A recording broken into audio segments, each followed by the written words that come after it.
勢いよく発射できています。プリミティアプレイヤーエールです。今回はドローンランチャーを作ってみようと思います。以前にも作りましたが、さらに手軽に自爆ドローンを発射できるようにしたいので、うまくできたらチャンネル登録してもらえると嬉しいです。それでは作っていきましょう。まずは自爆ドローンを捕まえます。私の体に近づくと勝手に爆発してしまうので、長い棒を用意して遠くから接着したら、地面と固定すると近づいても爆発しなくなります。こちらに火薬をつけて発射すると、なるほど。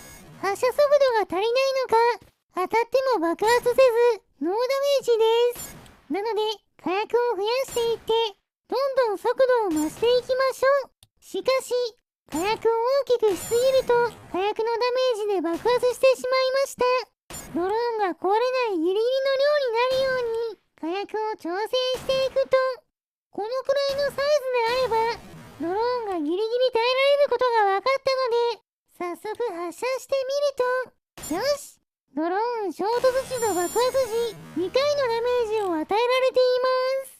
大きな火薬から周りに引火しないように奥のカバーを追加したら2つ並べて点火すると、下からだと上に引火しますが、上からだとそれぞれ個別に点火できました。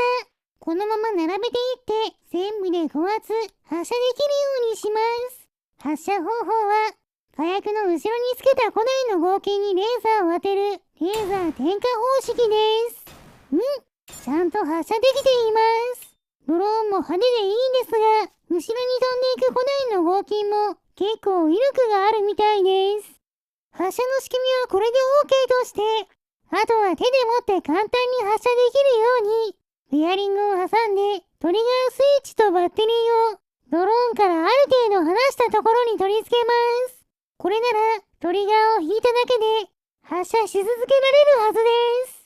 次にレーザー照準器も取り付けてうまく動くか試してみると、5発目を発射したところで後ろに飛んだ古代の合金が当たって壊れてしまいました。これでも実用上は問題ありませんが、せっかくなので古代の合金がぶつからないようにトリガー部分をずらしておきました。これなら5発目を発射した時も壊れなくて安心ですね。これでようやくドローンランチャーの完成です。でもドローンに近づきすぎると、勝手に爆発するので注意です。早速カメラに向かって撃ってみると、ドローンを勢いよく発射できています。当たったら痛そうですね。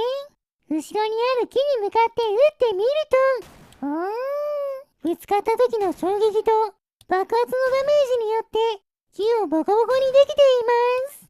炎上効果もあるのがいいですね。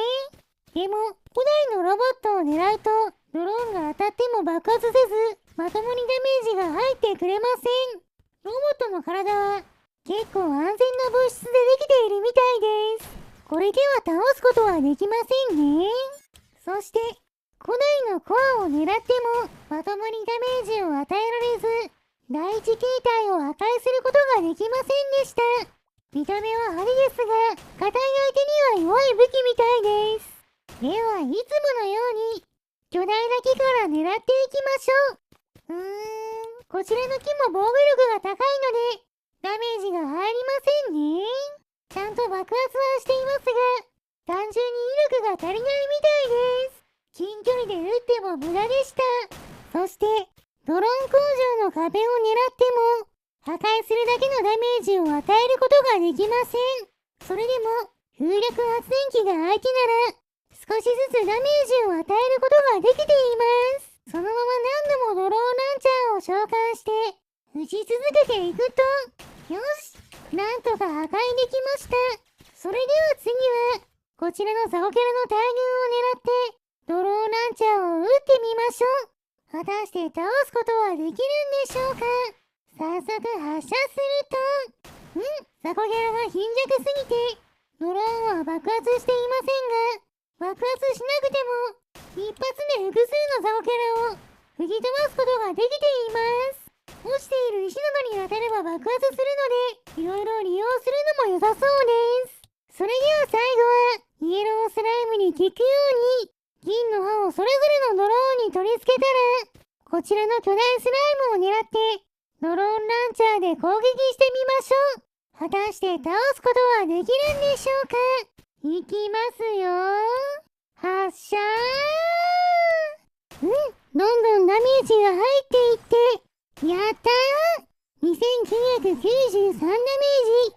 巨大スライムを倒しました。小集めでちょうどいい感じに倒しきれてよかったです。それでは、この勝利を祝して、スライムを燃やしてしまいましょう。燃えるものを集めてきて、火をつけます。いい感じに燃えていますね。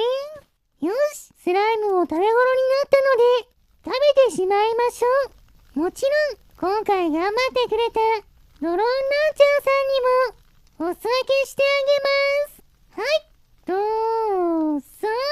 今回の動画はここまでです。面白かったと思ったら、チャンネル登録、高評価をしていただけると嬉しいです。リクエストなど、コメントもお待ちしていますね。それでは皆さん、まー